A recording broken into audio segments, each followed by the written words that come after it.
The Prismian palace of Aethra shimmered like a suspended aurora above the lavender-blue clouds, its crystal towers humming with ancient power.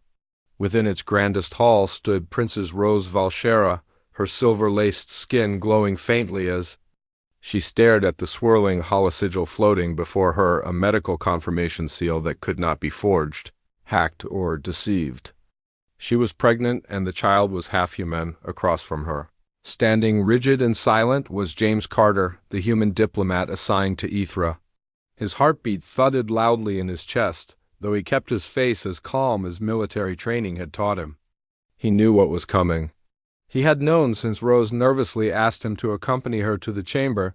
They hadn't meant for this to happen, yet nothing felt more right. The doors burst open. Queen Sarothara Valshera, matriarch of the Prismian Dominion, conqueror of 3 nebula clusters, feared ally across half the galaxy, entered with the force of a dying star.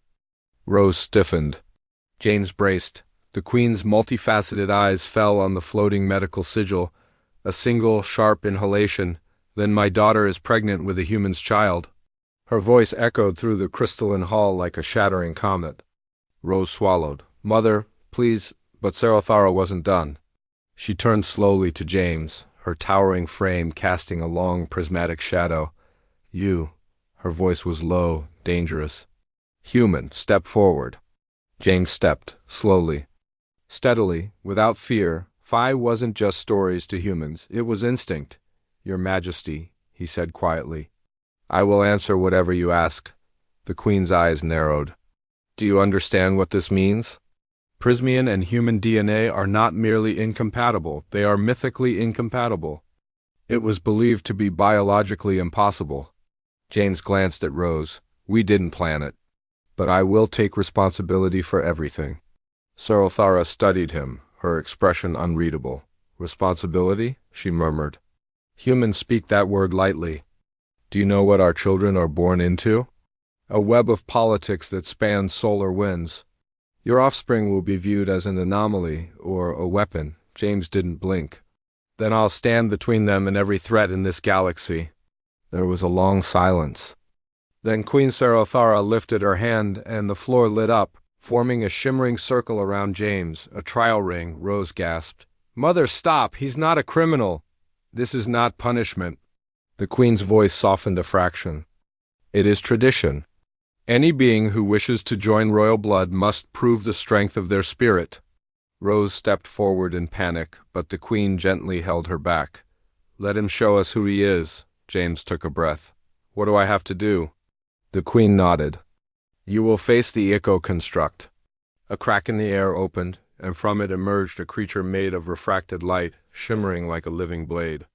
It had no defined shape, only speed, fury, and purpose. Rose shouted, James, don't! But he had already stepped forward. No weapon, no armor. Only human reflex, instinct, and will. The construct lunged. James dodged, rolled aside, and dove toward a crystalline pillar. The eco-construct tracked him instantly, fractaling its limbs into spears of light. In the palace balconies, guards murmured. He isn't enhanced? He has no armor? How is he still standing? Humans, they'd heard, were stubborn, durable, dangerous. But watching one fight with such raw determination was something else entirely. The construct struck again. James slid under it, using his momentum to leap onto its photonic back. It convulsed, light shattering like broken mirrors, and flung him across the ring. He hit the floor hard but got up harder. Rose clutched her chest, unable to breathe. James... The construct roared in static harmonics and lunged again. James braced, grabbed a fallen shard of crystal, and jammed it into the construct's center. Light fractured. The creature exploded into 1,000 glittering motes that drifted away like dying stars. Silence filled the hall. James stood there, chest heaving, blood dripping from his arm but eyes steady. The Queen stepped forward. Human, why did you fight like that? James wiped his brow. Because Rose matters. Because the child matters. Because if I don't stand up now, how can I ever stand up when it really counts? Rose ran to him and caught him before he fell. You idiot, you could have died, he smiled faintly. Wouldn't be the first time humans did something stupid for love. A soft chuckle unexpected from the queen, then she raised her hand, light spun around James and Rose, forming a gentle sphere of acceptance. You have proved your worth, Sarothara announced. And you have proved what humanity truly is in yielding. Her voice warmed. I do not claim to understand how this child exists, but I will honor it. Rose's eyes filled with tears. Mother, thank you, Sarothara touched her daughter's cheek. Your happiness is the future of our dominion. Then she turned to James. But hear me, human. If ever you fail them, my daughter or your unborn child, there is no galaxy large enough for you to hide in. James straightened. Understood. Finally, at long last, the queen nodded. Welcome to the family. Months later, across the galaxy, every major species watched as Ithra announced the unprecedented union.